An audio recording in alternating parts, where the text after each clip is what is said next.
Bonjour à toutes et à tous, on est ensemble pour le 10h midi. Bonjour Gilles Gansman. Bonjour et nos invités aujourd'hui, Jean-Pierre Pasqualini, directeur des programmes de Mélodie TV. Bonjour. Bonjour. Et Julie Pietri. Bonjour. Bonjour. On est ravis de vous avoir ce matin avec nous. Lève-toi et danse. Il n'y a pas que celle-là. Évidemment, ça me poursuit. Et ça vous poursuit. Il y a eu évidemment beaucoup d'autres chansons. Voilà. 12 millions de disques vendus, 6 disques d'or, 1 disque de diamant, 7 albums, des Olympias, Bataclan, Alhambra. Bon, on va reparler de tout ça. On vous a invité parce que vous serez à l'honneur la semaine du 18 janvier, donc la semaine prochaine, sur Mélodie TV. Les chroniques de Mélodie TV avec vous, Jean-Pierre Pasqualini. Et puis on va détailler tout ce qu'on va retrouver. On est content de vous avoir ce matin. Vous regardez un peu la télé, Julie Pietri? Oui, ça m'arrive. J'aime bien. Oui. Vous avez regardé quelque chose hier soir? Qu'est-ce que j'ai regardé? La Grande Librairie. Ah bon? Vous lisez beaucoup?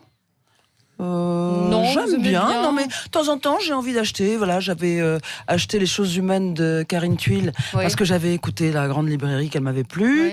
Vous avez aimé le livre ou pas? J'ai adoré le livre. Oh. Adoré. Et hier, il y avait Vanessa, justement. Springora. Absolument. Et l'affaire du gros dégueulasse, monsieur, je ne sais plus quoi. Maznev, ouais. J'ose même pas prononcer son nom. Jean-Pierre Pasqualini, vous regardez que Mélodie TV quand on est patron de chaîne.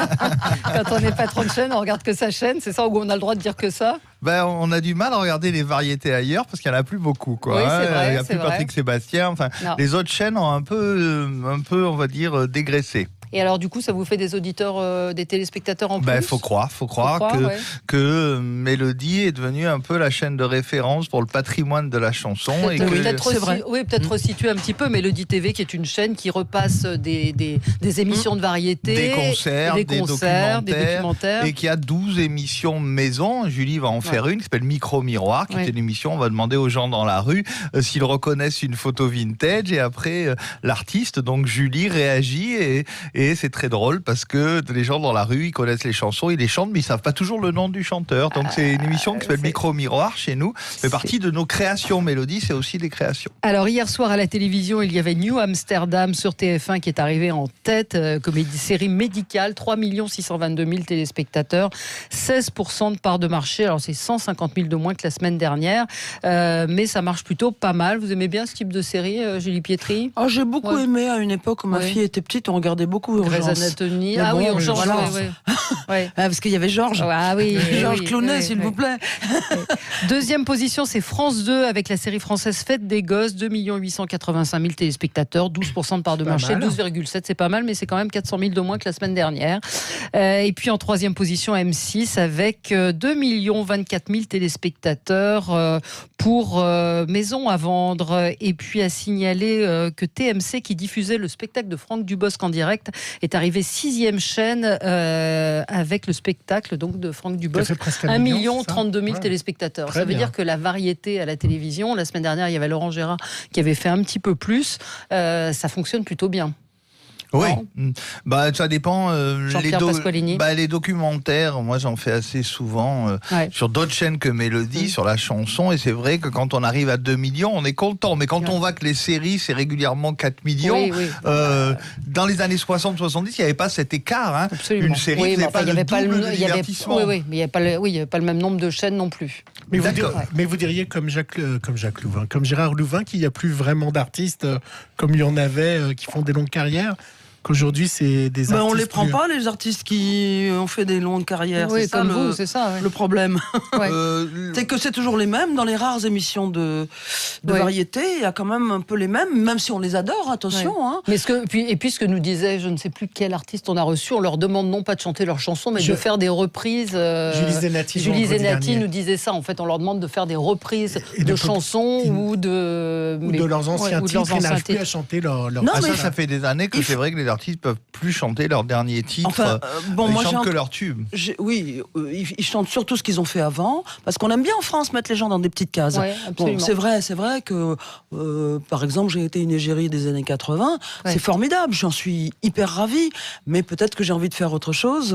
Voilà. Et vous vous sentez boycotté par les chaînes de télé? Vous pensez que pour les chaînes de télé... Pas boycotté, c'est un choix, comme il y a assez peu d'émissions, ils prennent tout ce qu'il y a de nouveau pour attirer des jeunes. C'est normal, c'est c'est une question de téléspectateurs.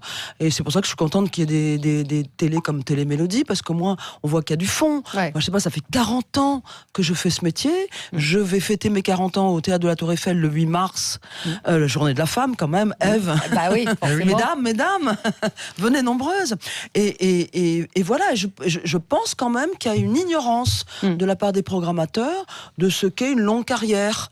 40 ans, moi je suis toujours sur scène avec toutes les tournées, Star 80, Best of 80 maintenant, je fais le Palais des Sports la semaine prochaine avec Best of 80. Bon, on a l'impression qu'on est un petit peu nié, pas boycotté, mais nié. Oui, on fait partie des meubles. Et vous avez toujours autant de plaisir à être sur scène ? Heureusement, quand je fais un spectacle comme je vais faire au Théâtre de la Tour Eiffel, d'abord, je suis en train d'enregistrer un nouvel album, donc il y a des nouvelles chansons. Je fais pratiquement 2 heures sur scène avec mon équipe, avec des duos et des surprises. Heureusement que j'aime ça, c'est toute ma vie, c'est ma passion, la musique. Je vis grâce à ça. Je respire grâce à la musique. On est content de vous avoir, en tout cas, Julie Pietri, ce matin avec nous sur Sud Radio. On a Anne en ligne qui, elle, a regardé Maison à vendre hier. Bonjour Anne. Oui, bonjour. Oui, je regarde parce que j'ai une maison qui est en travaux et c'est vrai que j'y puise quelques idées et surtout quand on voit comment les transformations se font, c'est vraiment... C'est ce qui vous a intéressé dans cette émission. Oui, avec pas grand-chose, ils arrivent à relooker en utilisant ce qu'ils appellent le homestaging, vous savez, Valérie. Et alors, vous arrivez à l'appliquer chez vous après ? Alors, on y prend quelques idées. Il y en a certaines qu'on aime ou qu'on n'aime pas. C'est vrai que le lit coincé au fond de la chambre, là, c'est pas un truc que je ferais parce que voilà, ça me correspond pas.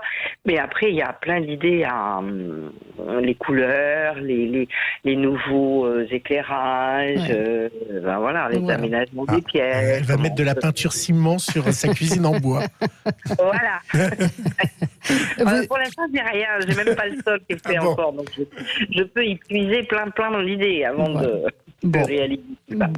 Eh ben, écoutez, merci de nous avoir appelés sur Sud Radio, Anne. Merci à vous. On va passer au zapping de Gilles. Sud Radio, le 10h midi, les médias, l'instant zapping.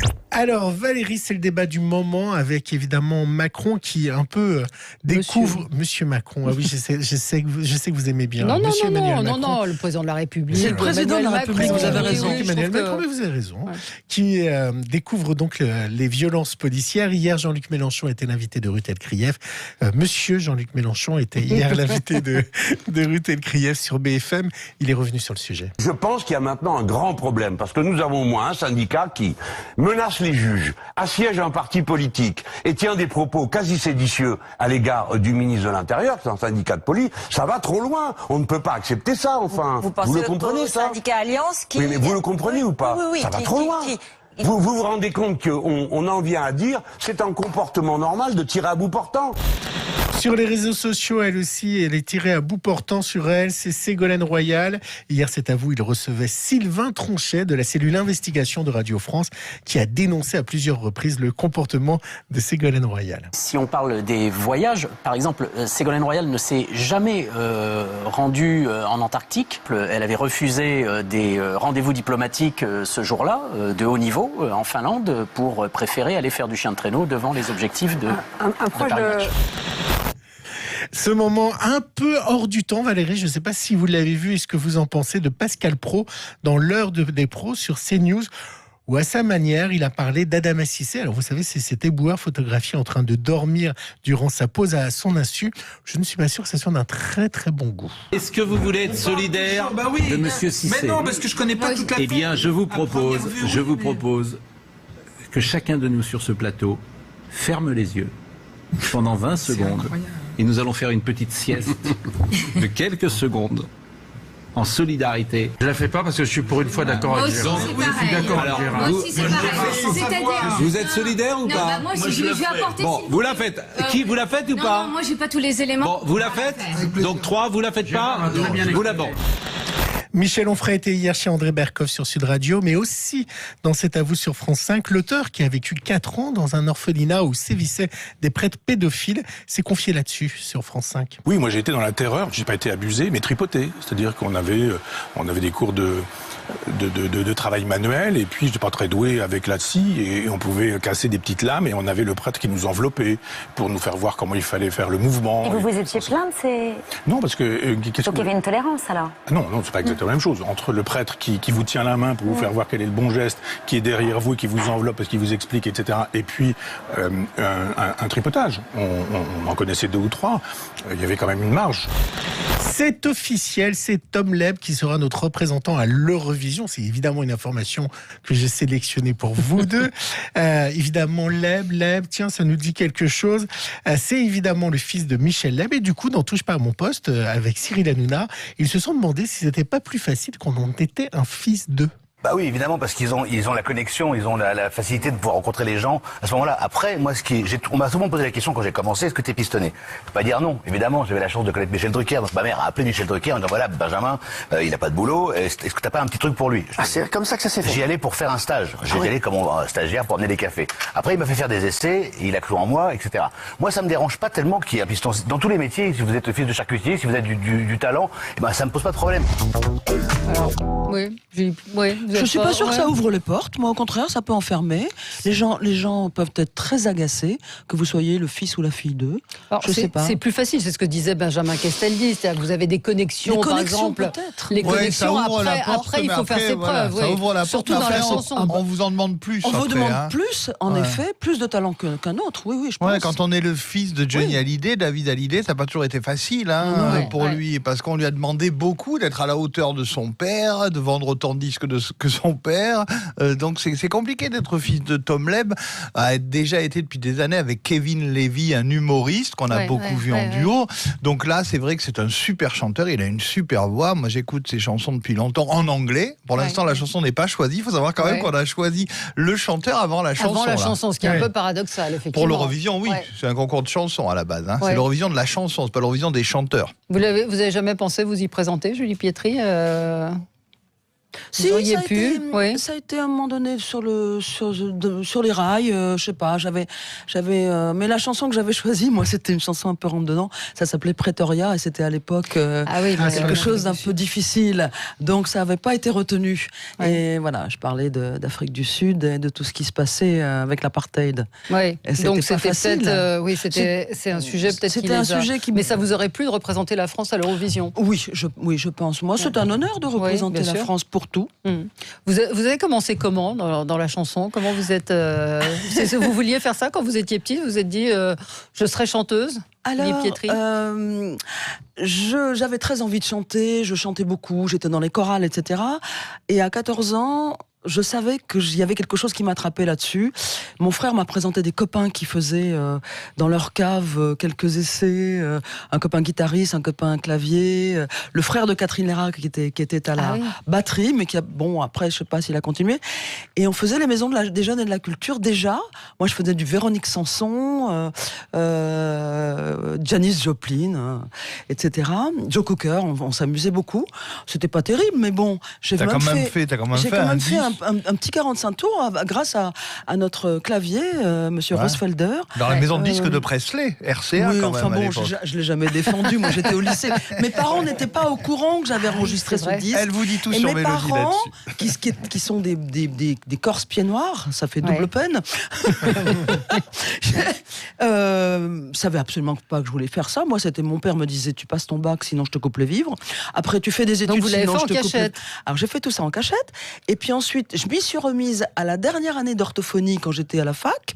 J'écrivais mon mémoire et j'ai fait une audition pour rentrer dans un groupe dans lequel je savais que j'allais faire mes armes, et c'était la bande à Basile. J'ai été prise sur ma bonne mine et ma petite voix. J'ai chanté. On voit toutes les archives sur Mélodie de Julie dans la bande à Basile qui fait la gitane. C'est vrai que vous avez fait la bande à Basile. J'étais la gitane de la bande à Basile et j'ai été prise. Voilà, j'ai été prise en chantant Vancouver de Véronique Sanson. Donc je suis fan absolue de Véronique Sanson, bien sûr, et ça me tient depuis l'adolescence. Et là-dessus, j'ai été remarquée dans la bande à Basile que j'ai intégrée intégré pendant 2 ans. Et puis j'ai beaucoup appris parce que je faisais toutes les voix des filles qui savaient pas chanter. Donc ça m'a fait beaucoup. Et puis on m'avait refusé les royalties, ce qui m'avait donné la rage, vraiment la rage. Déjà, ça avait commencé comme ça. On m'a dit vous n'aurez pas de royalties parce que vous êtes toutes nouvelles. On les donne aux femmes des producteurs qui savent pas chanter. Et là, j'ai dit, je serai la seule à réussir dans cette bande à Basile. Eh ben, vous le croyez ou non, je savais pas ce que je racontais à l'époque. J'étais une gamine. Eh ben, c'était vrai. J'ai été la seule à réussir. C'est fou quand même. Ah ben moi j'ai toujours été un peu rageuse. C'est juste après qu'il y a eu Maria Magdalena d'ailleurs. Et juste là on m'a remarqué et on m'a fait chanter. Enfin, on m'a proposé chez CBS avant que ce soit Sony. Et on m'a dit voilà, on a une maquette à vous faire écouter. Et c'était Maria Magdalena.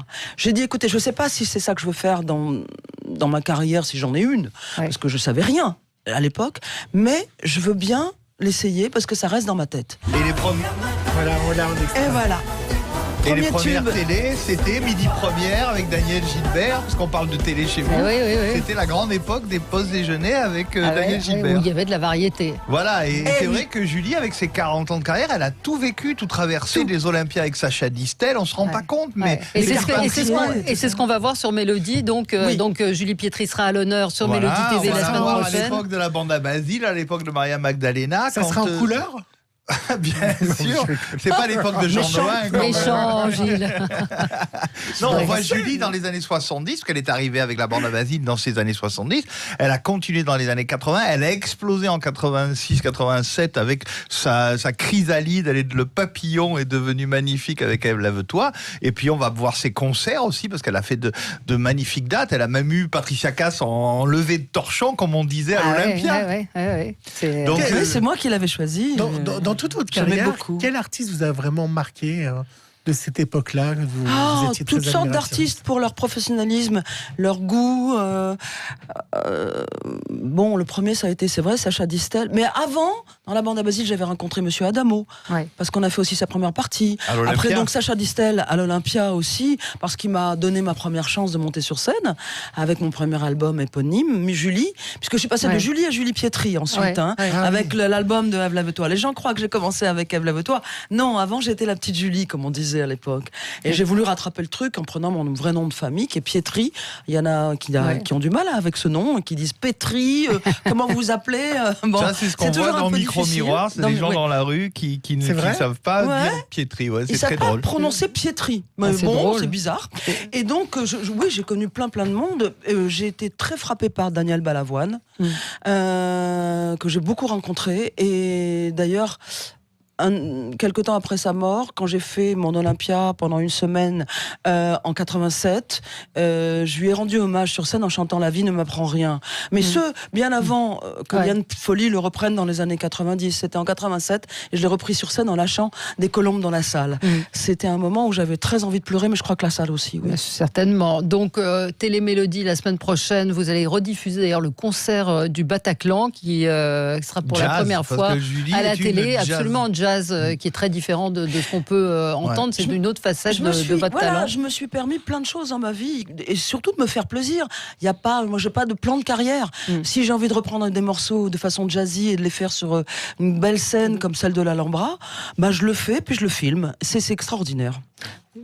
Non, je voulais savoir quel regard vous portez sur le rap, sur les musiques actuelles, sur Maître Gims, parce qu'il y a quand même une nostalgie des années 80. Est-ce que vous verriez faire un duo avec Gims ou ces gens-là? Oui. Bien sûr, j'adore. Moi, j'adore tout ce qui se passe aujourd'hui. J'adore Angèle, Clara Luciani. Voilà, c'est...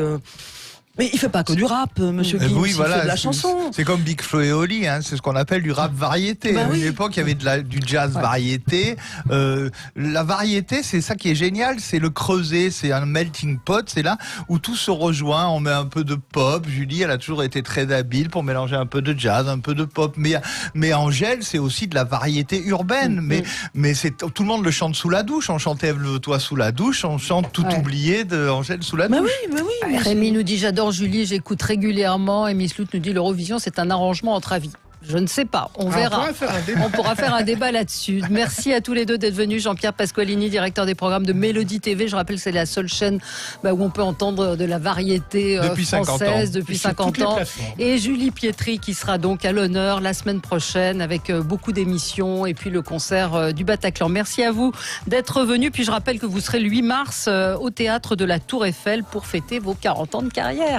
Merci d'avoir été avec nous ce matin, Julie Pietri. Noir et blanc. On se retrouve dans un instant pour parler du bac. À tout de suite.